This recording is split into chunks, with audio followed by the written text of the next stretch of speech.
অবহেলা করে মিস করে দিই, তাহলে কালকের এন্টায়ার লাইফটার এন্ডিংটা কোন জায়গায় যাবে? বুঝে গেল কথাটা? কি বলতে এন্টায়ার লাইফটা মিনিংলেস হয়ে যাবে, এন্ডিংটা খারাপ হয়ে যাবে, আর তখন কিছু করা যায় না।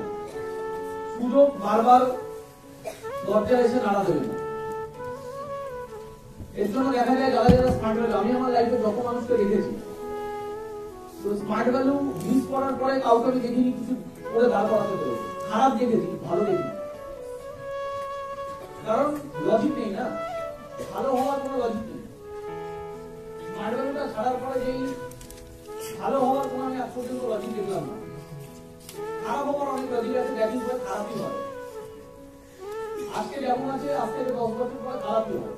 আমরা যখন স্টার্ট করেছিলাম আমাদের উপরে অনেক সিনিয়র ছিল, তো তাদের হোক বা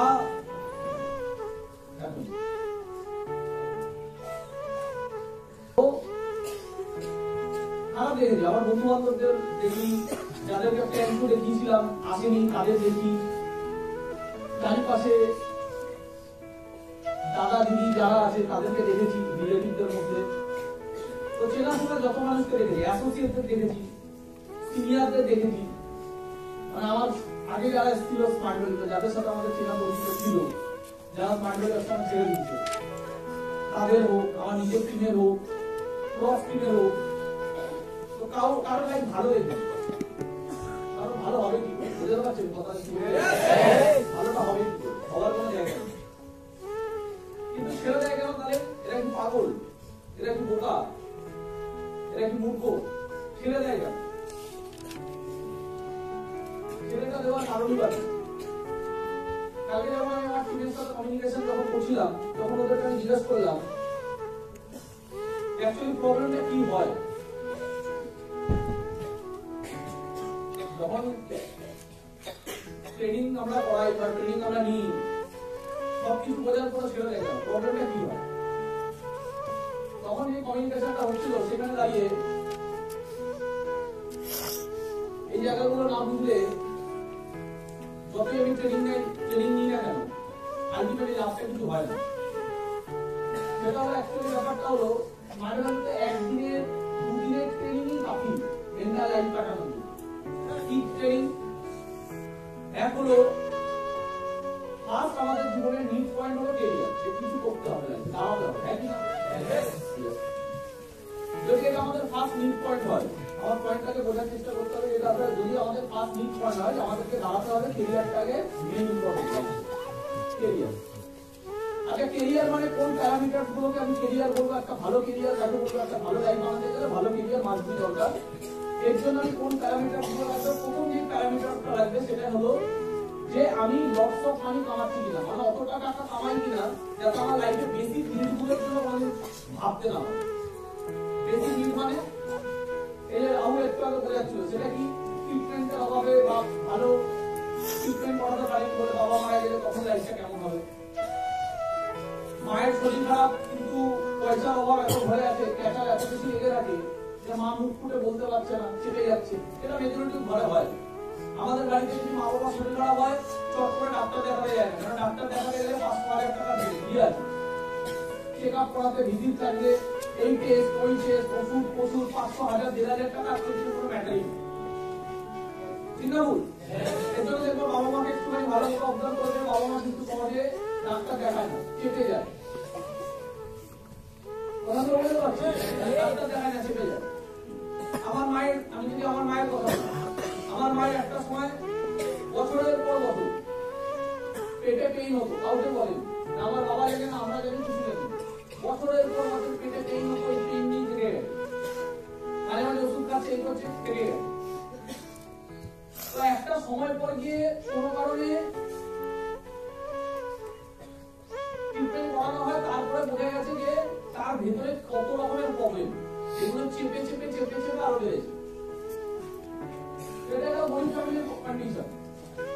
এই কিছুদিন আগে রাজুর মায়ের ঘটনা শুনছিলাম, সেম, ওর মারও সেম, চেপে চেপে চেপে চেপে। কেন করে?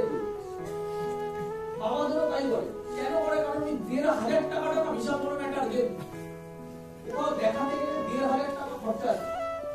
১,৫০০ টাকা অনেক বড় জিনিস। যেই বাড়িতে ১২-১৫,০০০ টাকা ইনকাম আছে সেই বাড়িতে ১,৫০০ টাকা কোনো একটা ট্রিটমেন্ট ডাক্তারখানায় যাবো মানে এত টাকা ভিজিট এই টেস্ট দেবে, সেগুলো করাতে হবে, ওষুধ কিনতে হবে, খেতে হবে, অনেক বড় ব্যাপার। অত মানুষ ওই ১,৫০০ টাকা বাঁচানোর চেষ্টা করছে। এগুলোকে বলে অভাব, এগুলোকে বলে অভাব। কথাগুলো বুঝতে পারছি? তো আগে আমাকে বুঝতে হবে এবার জীবনটায় বেশি দিনগুলোর জন্য যেন প্রবলেম না হয়।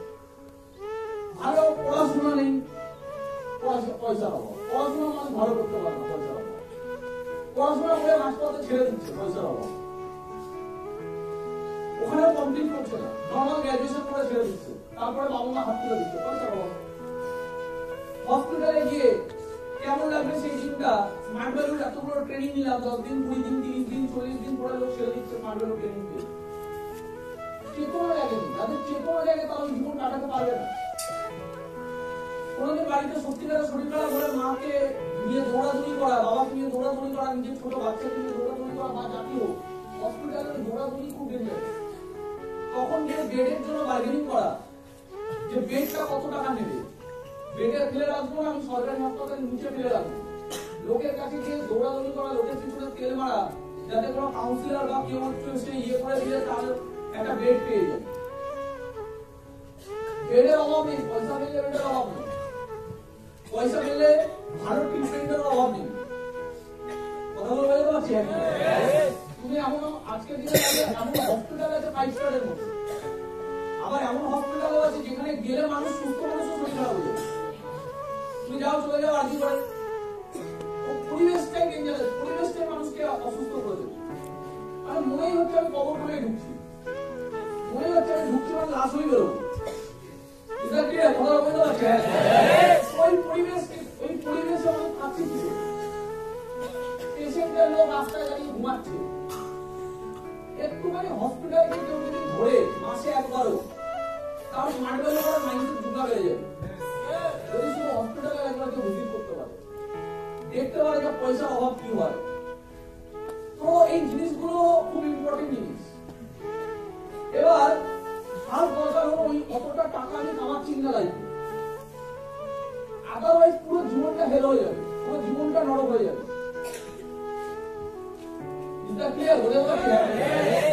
এবার এটা হলো ফার্স্ট, মানিটা হলো ফার্স্ট ইম্পর্টেন্ট। এনাফ মানি কামাচ্ছি। আমি যদি কোটি টাকার কথা নাও বলি, কোটি টাকা আজকে যদি দেখি কোনো ম্যাটার করে না, তাও এনাফ মানি যদি বলি, এনাফ মানি কামাচ্ছি। এটা হলো ক্যারিয়ারের ফার্স্ট প্যারামিটার। সেকেন্ড প্যারামিটার হলো আজ কি পেলে জীবনটা সুন্দর হয়। তো ক্যারিয়ারের পরে যেটা দরকার সেটা হলো গুড হেলথ। হেলথ নেই তো কিছু নেই। হেলথ ইজ ওয়েলথ, কথা ঠিক আছে, হেলথ ইজ ওয়েলথ। তোমার সব কিছু চলে গেলে তুমি আবার কামাবে, হেলথ চলে গেলে আর কিছু করতে পারবে। পয়সা আজকে না হয় কালকে সঠিক রাস্তায় যদি যাওয়ার ইন্টেনশন থাকে বা যদি কোনো কোথায় পয়সা কামানো যায়, যেটাকে বলে হাউ টু মেক মানি, এই নলেজটা যদি কারোর থাকে সে কামাতে পারবে। কিন্তু হেলথ খুব ইম্পর্টেন্ট জিনিস, এটা বডি গিফটেড জিনিস, ভগবান দিয়েছে, এটাকে যদি শেষ করে দেয় ভগবান আর দ্বিতীয়বার দেয় না। তৃতীয় নম্বর জিনিস কি? তৃতীয় নম্বর জিনিস হলো positive attitude. Positive attitude, positive attitude মানে জীবন খুব ভালো হতে পারে যদি মানুষের অ্যাটিটিউড ভালো হয়। কোন জিনিসটাকে আমি কতটা নেগেটিভ ভাবে দেখি আর কোন জিনিসটাকে আমি কতটা পজিটিভ ভাবে দেখি, এগুলো খুব ম্যাটার করে। ঘরে ঘরে অশান্তি, সুখ নেই, শান্তি নেই, কেন নেই? কারণ নেগেটিভ অ্যাটিটিউড। যেহেতু আছে ওভার থিঙ্কিং এর রুগী। ওভার থিঙ্কিং মানে কেউ কিছু বলে দিয়েছে ওইটাকে নিয়ে 40 দিন ধরে ভাবে। ইভেন আমি এরকম দেখেছি 5 বছর পরে ওইটাকে ধরে বসে আছে। রিলেশনের তিক্ততা আছে, স্মার্ট ভ্যালু তো তাই হয়, কারণ আমরা ওখান থেকে উঠে এসেছি। কে কি বলে দিল, কে কি বলেছিল, ওটা নিয়ে ভেবে ভেবে ভেবে ভেবে ভেতরে একটা রাগ পুষে রাখে, বিষ পুষে রাখে। মাইন্ড কত সুন্দর জিনিস, কত অদ্ভুত জিনিস, মিরাকিউলাস জিনিস। ওপরওয়ালার সবথেকে বড় মানুষের জীবনে আশীর্বাদই হলো তার মাইন্ড, এত পাওয়ারফুল। এই মাইন্ড দিয়ে মানুষ কোথায় গেছে? একটা সময় মানুষ গাছের ছাল পরে থাকতো, বড় মানুষ বলা হতো। ওই মাইন্ড থেকে আজকে সে মহাকাশে জার্নি করছে, মানুষ অন্য গ্রহে যাচ্ছে, মানুষ সমুদ্র পাড়ি দিচ্ছে।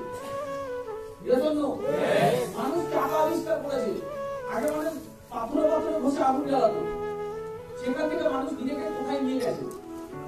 মানুষ রকেট সায়েন্স আবিষ্কার করেছে, মানুষ কত সূত্র আবিষ্কার করেছে। আজকে দুনিয়ার টেকনোলজি কোথায় চলে গেছে, আজকে এআই মানুষ আবিষ্কার করেছে, কালকে না জানি মানুষ আরো কত কিছু করবে। তার মানে মানুষ কোথা দিয়ে করছে সব, এই মাইন্ড দিয়ে। আর কিছু মানুষ আছে এই মাইন্ড পাওয়ার পরেই সে জীবনে 100 কোটি টাকা কামাবে এটা ভাবতে পারে না, সে জীবনে কোটি কোটি হবে এটা ভাবতে পারে না। এবং শুধু ভাবতে পারে না, কেউ যদি ভাবতে চায় তাকে গিয়ে চাটে। বড় বড় কথা, মানে একটা মানুষ নিজেকে বড় জায়গায় নিয়ে যাবে, এটাকে মানুষ ইয়ে করে, চাটে তাকে, ছোট করে। বড় বড় কথা, ছোট বয়সে বড় বড় কথা। মানে একটা মানুষ যদি 20 বছরের একটা ছেলে যদি কোটি টাকার কথা বলে, তাকে মানুষ বলে ছোট বয়সে বড় বড় কথা বলছে। তাহলে 20 বছর বয়সে যদি একটা মানুষ বড় হওয়ার কথা না ভাবে, তাহলে কবে ভাবে? এটা আমাদের সোসাইটির লাইফের থিঙ্কিং। থিঙ্কিংটাই যদি নেগেটিভ হয়, থিঙ্কিংটাই যদি বস্তা পচা হয়, ওখান থেকে কোনোদিন ভালো রেজাল্ট আসতে পারে না, সুখ আসতে পারে না। তো আগে আমাদের বুঝতে হবে পজিটিভ অ্যাটিটিউড আছে কিনা, নাহলে হ্যাপিনেস আসবে না। লাইফের মুখ্য কথা হলো তুমি লাইফটা কতটা হ্যাপিলি কাটাতে পারো, কারোর জন্য দরকার হলো অ্যাটিটিউড। চারিদিকে ঘরের মধ্যে কি চলে? নিন্দা। এ ওকে নিয়ে ক্রিটিসাইজ, ও ওকে নিয়ে ক্রিটিসাইজ। স্মার্ট ভ্যালু শিক্ষা, মা সারদা একটা কথা বলেছে, মানুষকে যদি নিন্দা করো তাহলে তুমি মানুষকে ভালোবাসতে পারবে না। মানুষকে ভালোবাসতে গেলে আগে মানুষের যোগ্যতা থাকতে হবে। স্মার্ট ভ্যালু এই ট্রেনিংটা, যেটা মা সারদা বলেছে, স্মার্ট ভ্যালু এই ট্রেনিংটা প্রত্যেক দিন দেয়। নেভার ক্রিটিসাইজ, কাউকে নিয়ে কোনোদিন ক্রিটিসাইজ করো না। কে কি ভুল করেছে, কে কি ঠিক করেছে, এটা নিয়ে ক্রিটিসাইজ করো না। ক্ষমা করতে পারা পৃথিবীর সবথেকে বড় চরিত্রের লক্ষণ। যদি ক্ষমা করতে পারো করো, কাউকে নিয়ে ক্রিটিসাইজ করো না। তাহলে মা সারদা আজকে যে ট্রেনিংটা, যে কথাটা তার শিষ্যদেরকে দিত, আজকে স্মার্ট ভ্যালু সেই ট্রেনিংটা লাস্ট 25 বছর ধরে ভারতবর্ষের মানুষদেরকে দিচ্ছে। That's for attitude. তার মানে এই যে অ্যাটিটিউড, মানি হোক, হেলথ হোক, অ্যাটিটিউড হোক, প্লাস স্মার্ট ভ্যালু কি দিচ্ছে? স্মার্ট ভ্যালু সেই রেকগনিশন দেয়, সেই ক্রাউড দেয়। এবারে একটা সেলিব্রিটি যে ক্রাউডটা পায়, একটা সেলিব্রিটি যে রেকগনিশনটা পায়, সেই রেকগনিশন নরমাল মানুষ পায় না। কোটি কোটি টাকা ব্যবসা করার লোকরা পায় না। এরকম কত তুমি বড় বড় ব্যবসাদারকে দেখবে যারা কোটি কোটি টাকার দোকান খুলে বসেছে। সে ফার্নিচারের দোকান হোক, সে ইলেকট্রনিক্সের দোকান হোক, সে কাপড় জামার দোকান হোক, কোটি কোটি টাকা লাগিয়ে দোকান খুলে বসেছে, সেখানে 10টা কর্মচারী কাজ করে। কিন্তু ওই ব্যবসাদারকে কেউ চেনে না। বুঝতে পারছি কথাটা কি বলতে চাইছি? বছরে 10 কোটি, 30 কোটি টাকার টার্নওভার হয়, ওই ব্যবসাদারকে কেউ চেনে না। ওর 10টা এমপ্লয়ি ওর জন্য হাততালি দেয় না, ওই ক্রাউড পায় না, ও রাস্তা দিয়ে গেলে ওকে ভিড় করে মানুষের সেলফি করে না। ওটা শাহরুখ খান পায়, ওটা রোনাল্ডো পায়, ওটা বিরাট কোহলি পায়। Is that clear? ওটা নরেন্দ্র মোদী পায়। ওই সেলিব্রিটি ক্রাউড, ওই সেলিব্রিটি ক্রেজিনেস, মানুষ হচ্ছিল ক্রেজি, ওই লাইফটা সবাই পায় না। ওই দুনিয়াতে 1% মানুষ পায়। আমরা স্মার্ট ভ্যালু পেয়েছি, আমাদের কাছে ওই অপরচুনিটি আছে। আমরা মেসি না, আমরা বিরাট কোহলি না, আমরা আমাদের জীবনে 30টা বছর দিয়ে নিজেকে ওই জায়গায় দাঁড় করাই নিতে। বাট স্মার্ট ভ্যালুতে কেউ যদি 3টে বছর খাটার মতো খাটে, চাকরির মতো করে খাটে, 3 বছর পরে যদি স্টেজে দাঁড়ায়, গোল্ড অ্যাচিভার হয়, ও যেখানে কথা বলে ওখানে 30টা মানুষ ভিড় করে দাঁড়িয়ে পড়ে।